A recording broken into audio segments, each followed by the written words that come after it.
Hello guys, അപ്പം മറ്റൊരു പുതിയ വീഡിയോയിലേക്ക് ഏവർക്കും സ്വാഗതം. അപ്പം വേടന്റെ മുൻകൂർ ജാമ്യം കോടതി അംഗീകരിച്ചിട്ടുണ്ട്. അതിന്റെ ഇടയ്ക്ക് തന്നെ വേടനെതിരെ മറ്റൊരു പരാതിയും കൂടെ വന്നിട്ടുണ്ടായിരുന്നു. അതിന്റെ ചില രസകരമായിട്ടുള്ള കാര്യങ്ങളുണ്ട് അതിൽ. ഞാനൊന്ന് പ്ലേ ചെയ്യാം, നിങ്ങളൊന്ന് കേട്ട് നോക്കണേ. അതേസമയം വേടനെതിരെ സെൻട്രൽ പോലീസ് രജിസ്റ്റർ ചെയ്ത ലൈംഗികാതിക്രമ കേസിൽ ഉടൻ അറസ്റ്റ് ഉണ്ടാകില്ല. പുതിയതായിട്ട് രജിസ്റ്റർ ചെയ്ത കേസിനകത്ത് അറസ്റ്റ് ഉടൻ പാടില്ലെന്നോ? ഇപ്പൊ എന്താ വേടൻ പൈസ കൊടുത്ത് സ്വാധീനിച്ചോ? കൊള്ളാല്ലോ അത്. നോക്കട്ടെ എന്താണ് സംഭവം. പരാതിക്കാരിയുടെ മൊഴിയെടുക്കാനുള്ള ശ്രമത്തിലാണ് പോലീസ്. അത് കൊള്ളല്ല. പരാതിക്കാരിയുടെ മൊഴിയെടുക്കാൻ വേണ്ടി പോലീസ് ശ്രമിച്ചുകൊണ്ടിരിക്കുകയാണെന്ന്. അപ്പം പരാതിക്കാരി അപ്പൊ എങ്ങനെ കൊടുത്തത്? അടുത്ത കേസിൽ നമുക്ക് ഒരു മെയിൽ ഐ ഡി നിന്നാണ് പരാതി വന്നത്. വേറെ പരാതിയിലെ കോൺടാക്ട് നമ്പറോ മറ്റു വിവരങ്ങളോ ഇല്ലാത്തത് കൊണ്ട് മെയിലിൽ നമ്മൾ അവരെ ബന്ധപ്പെട്ടിട്ടുണ്ട്. ബാക്കി വിവരങ്ങൾ തരാൻ വേണ്ടിയും മറ്റ് അതിനകത്ത് കേസിൻ്റെ മുമ്പോട്ട് കൊണ്ടുപോകാനുള്ള ആവശ്യമുള്ള നടപടികൾ നമ്മൾ എടുക്കാൻ വേണ്ടി. അപ്പോൾ അത് ഇതുവരെ റിപ്ലൈ ഒന്നും കിട്ടിയിട്ടില്ല നമുക്ക്. അത് കിട്ടിയതോടുകൂടി നമുക്ക് ആവശ്യമുള്ള നടപടി എടുക്കാം. 2021 മുതൽ 23 വരെ കൊച്ചിയിലും കോഴിക്കോടും എത്തിച്ച് വിവാഹ വാഗ്ദാനം നൽകി പീഡിപ്പിച്ചു എന്നായിരുന്നു യുവതിയുടെ പരാതി. ഇതിലാണ് തൃക്കാക്കര പോലീസ് ബലാത്സംഗ കുറ്റം ചുമത്തിയത്. ഇതിനിടെ വേടനെ കുറിച്ചുള്ള പാഠഭാഗം കേരള സർവകലാശാല സിലബസിൽ ഉൾപ്പെടുത്തിയതിനെതിരെ BJP സിൻഡിക്കേറ്റ് അംഗം VCക്ക് പരാതി നൽകി. വിഷ്ണു അതിനെതിരെ BJPയുടെ ആളും കൂടെ പരാതിയും കൂടെ കൊടുത്തിട്ടുണ്ട്. സർവകലാശാലയിലെ പാഠ്യ പദ്ധതിയായിട്ട് കൊടുത്തതുകൊണ്ട്. പരാതിക്കാരി ഇതൊക്കെ എന്ത് പരാതിക്കാരിയാണ്? ഇത് എങ്ങനെ തെളിവൊക്കെ കൊടുക്കാൻ പറ്റും? നേരിട്ട് വന്ന് തെളിവ് പറയാൻ പറ്റും? കാരണം ഇതൊക്കെ എനിക്ക് തോന്നുന്നു അവര് സ്വപ്നം കണ്ടതായിരിക്കും. ഒരു ഉറക്കത്തിൽ ഇങ്ങനെ ഇരുന്ന സമയത്ത് അയ്യോ എന്നെ പീഡിപ്പിച്ചല്ലോ എന്നുള്ള ഒരു സ്വപ്നം കണ്ടതായിരിക്കും. അതല്ലെങ്കിൽ നേരിട്ട് വന്ന് പരാതി കൊടുത്ത് എന്നാലല്ലേ ആ കേസിന് വാലിഡിറ്റി ഉള്ളൂ. ഇതൊക്കെ എടുക്കാൻ പറ്റത്തില്ല. അതുകൊണ്ടാണ് മെയിൽ അയച്ചത്. മെയിൽ അയച്ചത് പോരാഞ്ഞിട്ട് അതിനകത്ത് വേറെ പേരോ ഡീറ്റെയിൽസോ വേറെ ഒന്നും കൊടുത്തിട്ടില്ല. വേടനെതിരെ വേട എന്നെ പീഡിപ്പിച്ച് ഇന്ന വർഷം തൊട്ട് ഇന്ന വർഷം വരെ ഇന്ന സ്ഥലത്ത് പീഡിപ്പിച്ചു എന്നിട്ട് കൊടുത്ത് അങ്ങനെ ഒരു മെയിലും വെച്ചിട്ട് അങ്ങ് അയക്കുകയാണ്. പോലീസ് പിന്നെ ശ്രമിച്ചുകൊണ്ടിരിക്കുകയാണ് ആളെ തപ്പാനും ഈ കോണ്ടാക്ട് ചെയ്യാനുള്ള നമ്പറിനൊക്കെ വേണ്ടി. ആ അവസ്ഥ ഒന്ന് ആലോചിച്ച് നോക്കിയാണ്. ഒരാൾക്കെതിരെ ചുമ്മാ ഇരുന്നിട്ട് സ്വപ്നം കണ്ടതുപോലെ ഉറക്കത്തിൽ നിന്ന് എണീറ്റിട്ട് ഒരു മെയിൽ അയച്ച് പരാതി ഇന്ന പോലെ എന്ന് പറഞ്ഞ് കൊടുക്കുന്നു. ന്യൂസുകളിലെല്ലാം ഇതിനെക്കുറിച്ച് ഫുള്ള് സ്പ്രെഡ് ആവുന്നു. അയാളെ മാനസികമായിട്ടും ഓരോ തകർക്കാനുള്ള വഴികളൊക്കെയാണ് ഇങ്ങനെ കണ്ടെത്തിക്കൊണ്ടിരിക്കുന്നത്. പണത്തിനും എന്താ പറയാ താൽക്കാലികമായിട്ടുള്ള റീച്ചിന് വേണ്ടി. റീച്ച് ആണെങ്കിൽ ഇത് വേറെ ഫേസ് ഒന്നും കാണിക്കാത്തതുകൊണ്ട് റീച്ച് മാറ്റി വയ്ക്കാം. പണത്തിനും ബാക്കിയുള്ള കാര്യങ്ങൾക്കൊക്കെ വേണ്ടി ഇതിന്റെ ഓരോ സെപ്പറേറ്റ് ഓരോരുത്തരും കാണുമല്ലോ ഇതിനൊക്കെ നശിപ്പിക്കാനും ഇതുപോലത്തെ ഒരു അലിഗേഷനിൽ പെടുത്താനും വേണ്ടിയൊക്കെ. അല്ലെങ്കിൽ നിങ്ങൾ ആലോചിച്ച് നോക്കി എന്തൊരു കാര്യം ഒന്നും ആലോചിച്ച് നോക്കിയേ. കോമഡി.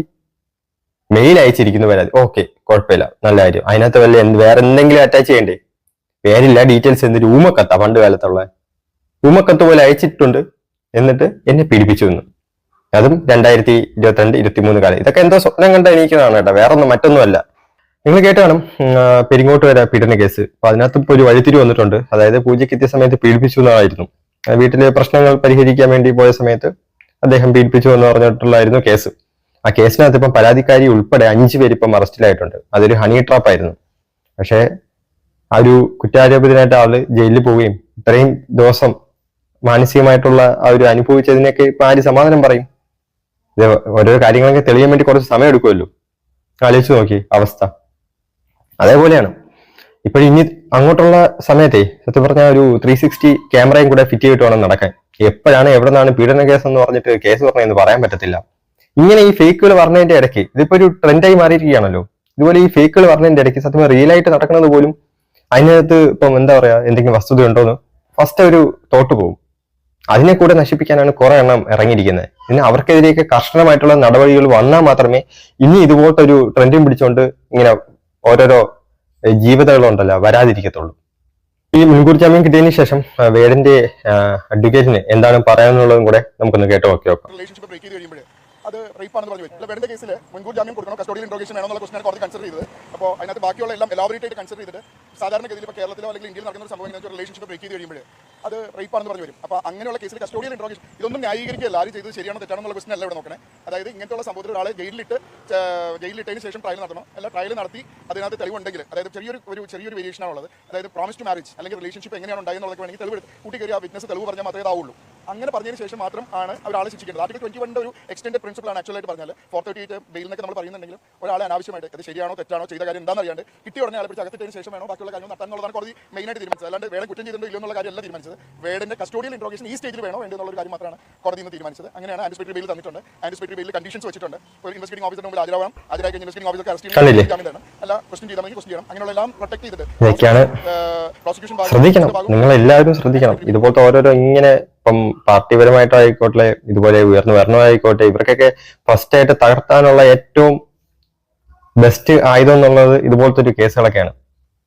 ഇതൊക്കെ മുമ്പ് എപ്പോഴും നടന്നിട്ടാണ്, പിന്നെ അടിച്ചു പിരിഞ്ഞപ്പം പീഡിപ്പിച്ചെന്ന് പറഞ്ഞിട്ട് ഇങ്ങ് വരികയാണ്. ഇത് പറഞ്ഞില്ലേ, ഇപ്പം ഫൈനലായിട്ട് വരുന്ന സമയത്ത് ഇവർക്കും ആ അലിഗേഷൻ തെറ്റായിട്ട് കൊടുക്കുന്നവർക്കും കൂടെ ശിക്ഷ അനുഭവിച്ചാൽ മാത്രമേ ഈ ഒരു കാര്യത്തിൽ എന്തെങ്കിലും വ്യത്യാസം വരത്തുള്ളൂ.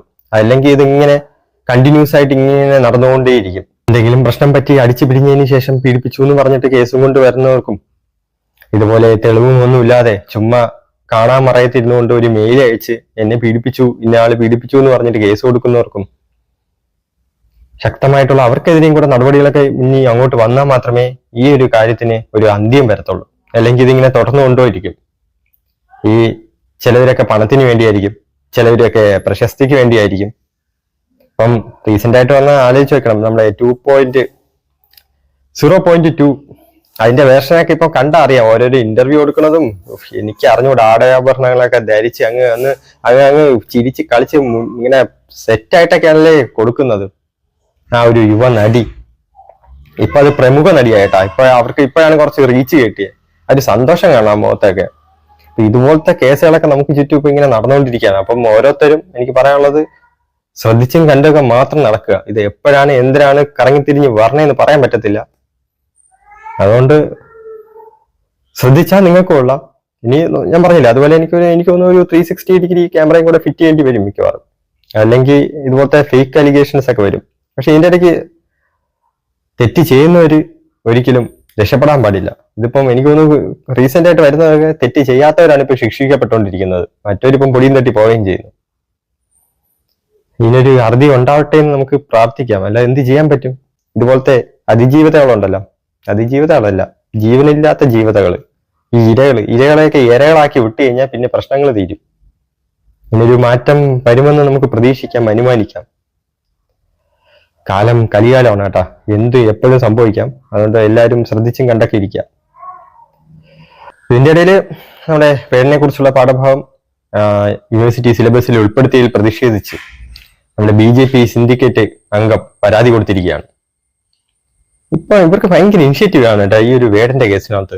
എന്താണെന്ന് അറിയത്തില്ല. ഇവർക്ക് ഇനിയിപ്പം വല്ല പൂർവ്വ വൈരാഗ്യങ്ങളോ വേറെ എന്തെങ്കിലും ഉണ്ടോന്ന് അറിയത്തില്ല. ഇനിയിപ്പോ ഇതിന്റെയൊക്കെ ഓരോരോ സംഭവങ്ങൾ കേസുകൾ പറഞ്ഞത് അതിന്റെ പിന്നിൽ ഇവരാണോന്നും അറിയത്തില്ല. എന്നാലും ഭയങ്കര നല്ല ഊർജ്ജമായിട്ടാണ് ഇതിന്റെ ഈ വേടനെതിരെ ഇവര് പ്രവർത്തിക്കുന്നത് കേട്ടോ. എനിക്കൊന്ന് വേടന്റെ പല പാട്ടുകളായിക്കോട്ടെ, ചില എന്താ പറയാ വീഡിയോകളായിക്കൊള്ളട്ടെ, അവർക്ക് അത് അങ്ങോട്ടൊന്നും ദഹിക്കുന്നില്ല. അതാണ് പ്രശ്നം.